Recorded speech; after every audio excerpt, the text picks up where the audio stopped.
Hello friends, welcome to my YouTube channel teach to learn. आज हम बात करने वाले हैं इलेक्ट्रोस्टैटिक्स यूनिट के लेसन 3 के बारे में, जिसका नाम है गॉस थ्योरम। गॉस थ्योरम शुरू करने से पहले हमें कुछ मेन टॉपिक्स पता होने चाहिए, जैसे कि एरिया वेक्टर क्या होता है, इलेक्ट्रिक फ्लक्स क्या होता है। तो आज हम बात करेंगे अपने इन दो मेन टॉपिक्स के बारे में, जिनका नाम क्या है, area vector and electric flux. चलिए हम शुरू करते हैं सबसे पहले एरिया वेक्टर से, क्योंकि एरिया वेक्टर के बाद ही हम समझ पाएंगे कि इलेक्ट्रिक फ्लक्स कहते किसे हैं। एरिया वेक्टर ये क्या होता है? Area vector is always normal to surface that is perpendicular to surface. अगर हम वैसे कभी बात करते हैं किसी भी एरिया की, तो हमें पता है हम एरिया को हमेशा क्या मानते हैं, स्केलर क्वांटिटी मानते हैं। कोई 10th +1 कोई भी क्लास का बच्चा सोचे तो वो यही सोचेगा कि एरिया क्या है, स्केलर क्वांटिटी है। पर नाउ हम क्या बताएंगे कि एरिया क्या है, ये एक वेक्टर क्वांटिटी भी होती है। इसको समझाने के लिए मैं आपको एक एग्ज़ाम्पल देती हूँ। जैसे अगर हम मान लें कि इसे आप मान लें कि एक रिंग है। रिंग को हम कहाँ रखेंगे? फ्लो ऑफ वाटर में रखेंगे, और वाटर का जो फ्लो है वो इस डायरेक्शन में है। और हम देखेंगे कि इस रिंग के जो अंदर के एरिया से है कितना वाटर फ्लो कर रहा है। अगर हम रिंग को इस पोजीशन में रखेंगे normal to this flow of water, तो क्या होगा, आराम से वाटर जो है फ्लो कर पाएगा इस डायरेक्शन में।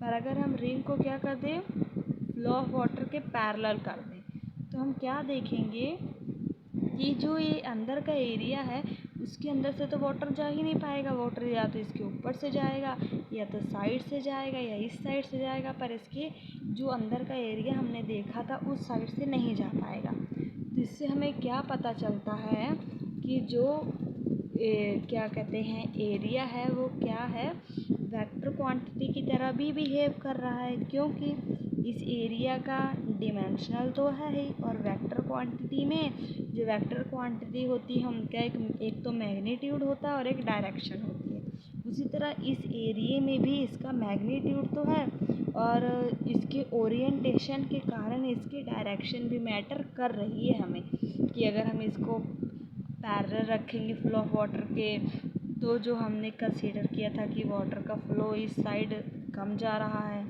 ये अगर हम पैरेलल रखेंगे, और इस अगर नॉर्मल रखेंगे तो वाटर आराम से इसके अंदर फ्लो कर पा रहा है। तो हम क्या देख रहे हैं यहाँ पे, जो इसकी डायरेक्शन है वो भी मैटर कर रही है। इसी कारण हम एरिया को क्या लेंगे, एक वेक्टर क्वांटिटी लेंगे। तो अब हम बात करते हैं अनदर तरीके से कि और किस तरीके से हमें समझ सकते हैं कि जो एरिया है वो एक वेक्टर क्वांटिटी है।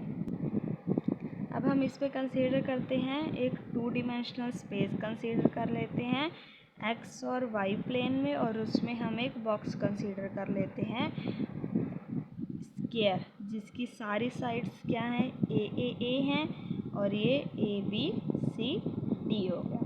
अगर हम इसका एरिया निकालें, एरिया क्या होगा इसका, इस स्क्वायर का ए स्क्वायर, और इस एरिया को हम क्या कह सकते हैं, इस एरिया को हम स्क्वायर क्रॉस प्रोडक्ट के थ्रू भी निकाल सकते हैं, क्योंकि हमने अभी यहाँ क्या कहा था कि एरिया वेक्टर क्वांटिटी है। तो जो वेक्टर क्वांटिटी है वो कहाँ से वैल्यू आती है, वो जब हम उनका क्रॉस प्रोडक्ट करते हैं, तो क्रॉस प्रोडक्ट वाली जो वैल्यूज़ होती हैं उन्हें हम वेक्टर क्वांटिटी में कंसीडर करते हैं।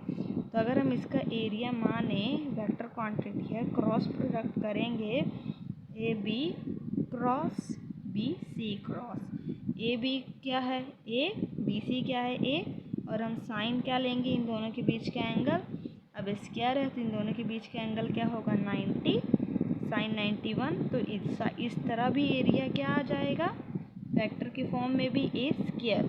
तो अब हम ये कह सकते हैं कि एरिया क्या है, एक वेक्टर क्वांटिटी है।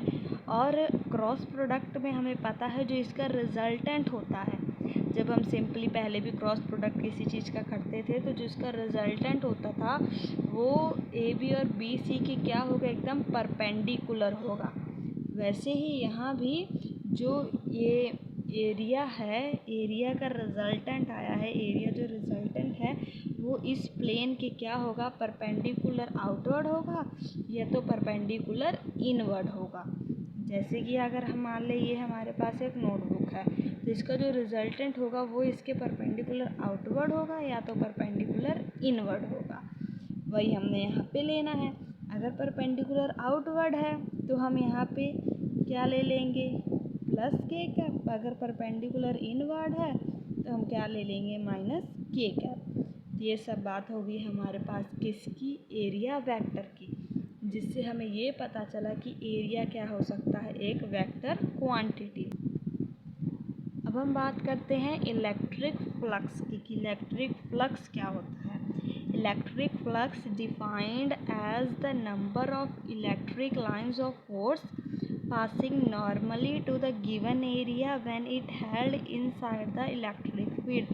अगर हम फिर से इसी चीज़ को कंसीडर करें कि ये क्या है, कोई भी ऑब्जेक्ट हो गया, वो इलेक्ट्रिक फील्ड लाइन में प्रेजेंट है और इलेक्ट्रिक फील्ड लाइंस इस तरह जा रही हैं, तो इलेक्ट्रिक फ्लक्स क्या होगा कि कितनी नंबर ऑफ लाइंस इस एरिए में से, इस गिवन एरिए में से पास कर पाएंगी जब वो क्या है, नॉर्मली हेल्ड है इलेक्ट्रिक फील्ड में।